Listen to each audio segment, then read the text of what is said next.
What have Kamala Harris's policies actually led to? More energy production in China, more manufacturing overseas, more doing business in some of the dirtiest parts of the entire world. And when I say that, I mean the amount of carbon emissions they're doing per unit of economic output. So if we actually care about getting cleaner air and cleaner water, the best thing to do is to double down and invest in American workers and the American people. And unfortunately, Kamala Harris has done exactly the opposite.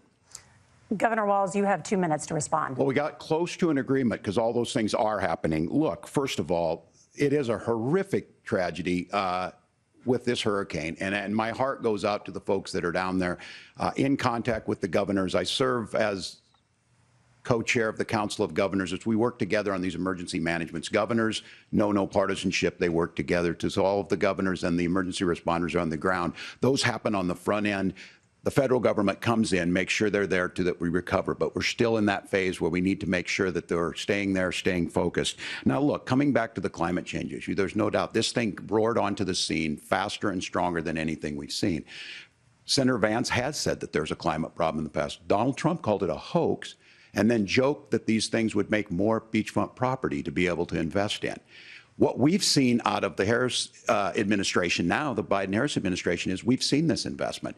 We've seen massive investments, the biggest in global history that we've seen in the Inflation Reduction Act, has created jobs all across the country. 2,000 in Jeffersonville, Ohio, taking the EV technology that we invented and making it here. 200,000 jobs across the country. The largest solar manufacturing plant in North America sits in Minnesota.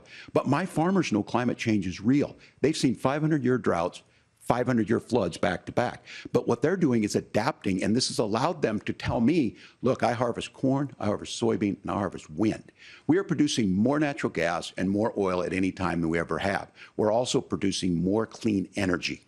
So the solution for us is to continue to move forward, that climate change is real.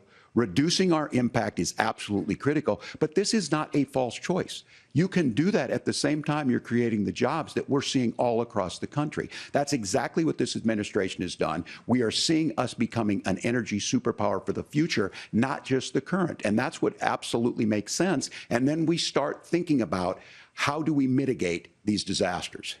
Thank you, Senator.